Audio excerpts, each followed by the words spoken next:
Carlos Medo de Clesis, gracias por aceptar la invitación. Por favor, gracias a ti.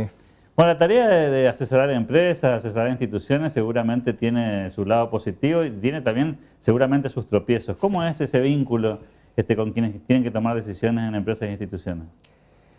En general yo creo que la mejor forma de explicarlo, si se quiere, tiene que ver con entender para qué existe el asesor como motivo de consulta, digamos. El asesor viene, lo ideal es usar la figura del médico, digamos, ¿no? De hecho, por eso el consultor viene de consulta y esa consulta normalmente está asociado a la prevención o a la medicina. El asesor es aquella persona que en general se distingue por dos vertientes, por decirlo de alguna manera. La primera es asesorar en gestión. El asesor en gestión es aquella persona que acompaña la administración de la empresa y va recomendando caminos, estrategias, políticas de aplicación, determinadas tácticas para aplicar las estrategias que se hayan definido, etcétera, etcétera.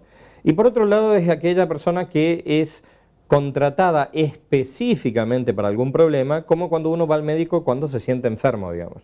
Y el otro es como cuando uno, sin sentirse enfermo, va acompañando a través de constantes análisis su vida de tal manera de no encontrarse con nada que, de tal manera hacerlo preventivo, por decirlo de alguna manera. En un caso uno es proactivo y en otro caso es reactivo en cuanto a la estructura de la consultoría.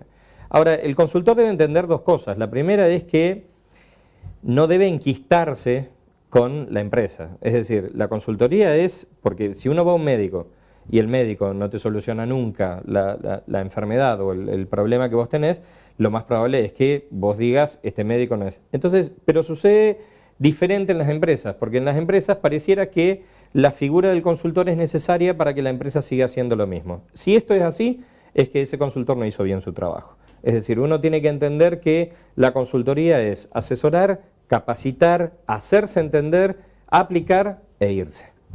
De tal manera de que uno no sea más necesario, por decirlo de alguna manera. Por eso la distinción entre las dos vertientes, la de el apoyo a la administración, que entonces uno ya es personal de staff de la empresa y no, constantemente está asesorándola, y aquella en que uno es simplemente una gaviota haciendo su verano, ¿no? En este tipo de sociedades, particularmente la de Corrientes y en general las sociedades numéricamente pequeñas, reducidas respecto a las grandes concentraciones urbanas, siempre esta cuestión parece como una cosa novedosa, de afuera, propia de otro tipo de culturas, y tal vez todavía cueste un poco esta imagen de alguien que desde afuera pueda decirnos qué hacer. ¿Cómo vive ese proceso, Carlos Medo? A ver, en general ser un consultor independiente, como normalmente nos llamamos aquellos que no tenemos una estructura fija, digamos, o una estructura en la cual uno trabaje asesorando permanentemente, tenemos la ocasión de vivirlo de una manera distinta. Es decir, hay personas que entienden que, por lo menos mi humilde visión, uno debe entender que el empresario o el emprendedor o el comerciante debe aprender a la par de sus empleados. No está muy arraigada, por supuesto, esta mentalidad. La mentalidad que está arraigada es aquella en la que uno contrata a alguien y ese alguien tiene que funcionar casi como un capataz, teniendo el látigo en la mano y diciendo esto se tiene que hacer porque se tiene que hacer y si no se hace entonces no pertenece a la empresa. En cambio yo he descubierto a lo largo de estos 20 años asesorando a empresas que en general los grandes cambios se dan cuando el empresario es el primero que cambia. Cuando el liderazgo empieza por el empresario y deja de convertirse en jefe para convertirse en líder y empieza a ser seguido en sus características porque él mismo cambió la visión que tenía, en ese momento la empresa no necesita otro toque, avanza tranquila y sigue su derrotero como debería ser. No es lo corriente, pero en general lo que se trata de hacer es que más y más empresas vayan entendiendo la necesidad de estos cambios. Obviamente que hay quienes te dicen que uno es, digamos, utópico en este sentido porque estos cambios no deberían darse o que en general no hay cultura para hacerlo. Pero si vamos a la propia definición de la cultura, todo el mundo tiene una y ninguna es mayor que otra. Entonces, uno puede cambiar, y si la cultura es todo lo aprendido, uno puede absorber cosas nuevas y puede hacerlas diferentes.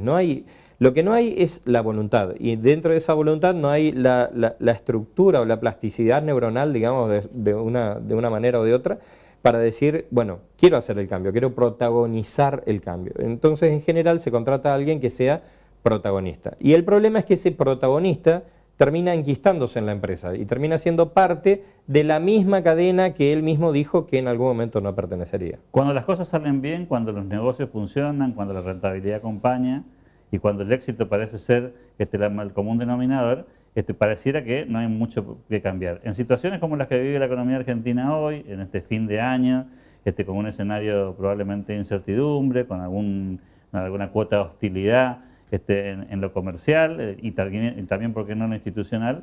Seguramente muchos estarán replanteando el cambio. ¿La crisis es la oportunidad para replantearse el funcionamiento de una organización? Tres cosas. La primera, la crisis siempre es una oportunidad de negocios, siempre. Segundo, lo bueno de la crisis es que al producirse un mayor periodo de escasez, eso genera la posibilidad de que se acote la oferta de mercado. Entonces, eso genera que los que sobrevivan realmente se encuentren con un mercado mucho más abierto a futuro.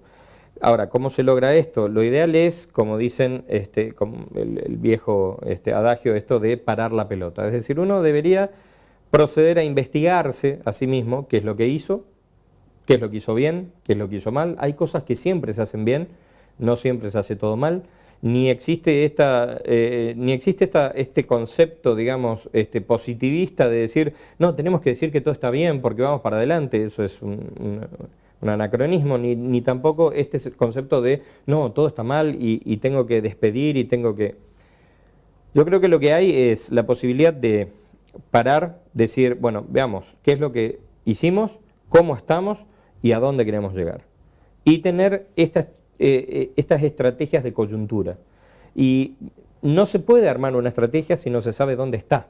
El análisis previo es la forma única en que uno puede establecer una estrategia. Es decir, si uno ve la historia, algo que parece casi, no sé, como 2 más 2 es 4, pero sin embargo a veces es difícil de entender. Si uno ve la historia, no hay ningún ejército del planeta que se haya encontrado con otro ejército sin hacer previamente un reconocimiento. Ese reconocimiento es el análisis de situación de una empresa. Cuando yo sé dónde estoy específicamente, recién ahí puedo establecer los parámetros necesarios para saber a dónde voy, qué es lo que voy a hacer, con qué recursos voy a contar para hacerlo, quién va a ser responsable y a qué objetivos voy a llegar. Muchos se preguntan seguramente si la consultoría, si esta posibilidad de tener un observador externo, alguien que mire la empresa, la institución de otra manera, suele ser tal vez para las empresas más grandes, para las empresas de afuera, para las multinacionales, y tal vez una empresa pequeña o mediana diga, bueno, esto no es para mí, esto es solamente para aquellos que realmente pueden acceder a esto. ¿Cuál es tu visión sobre eso? Yo creo que el asesoramiento es para cualquier nivel y explico por qué. Una empresa no es grande, una empresa está grande. El ejemplo de una conocidísima marca de teléfonos recientemente adquirida por otra empresa tecnológica y que en su momento fue la número 1 del mundo, es un enorme ejemplo de cómo las empresas que antes eran grandes hoy pueden ser adquiridas por otro medio. Eso por un lado. Por otro lado, siempre se asocia también el tema de que las empresas grandes son las que pueden bancar, entre comillas, el costo de un asesoramiento. Y normalmente esto no es así, porque cuanto mayor la empresa, mayor es la complejidad, sin lugar a dudas. Entonces, cuanto menor es la empresa, a veces puede surgir el acompañamiento a través de periodos, no tener la posibilidad de que la frecuencia no sea, digamos, diaria y completa, sino que uno vaya una vez por semana, visite, acompañe, etcétera, etcétera, y eso ya genera cambios, va generando de a poco cambios y va haciendo cosas. Yo siempre utilizo el ejemplo de el sapo en el agua caliente. Si uno quisiera arrojar un sapo en agua caliente, lo más probable es que lo arroja y el sapo salte y uno se termine quemando, etcétera, etcétera. En cambio, si uno coloca el sapo en agua fría y va agregando de a poquito agua caliente, llega un momento en que el sapo está dentro del agua caliente como uno quería sin haberse dado cuenta. Los cambios pueden ser perfectamente progresivos, pequeños, y aún así lograr el resultado que se requiere, sin lugar a dudas. Carlos mío, gracias por tu tiempo. Por favor, gracias a ustedes.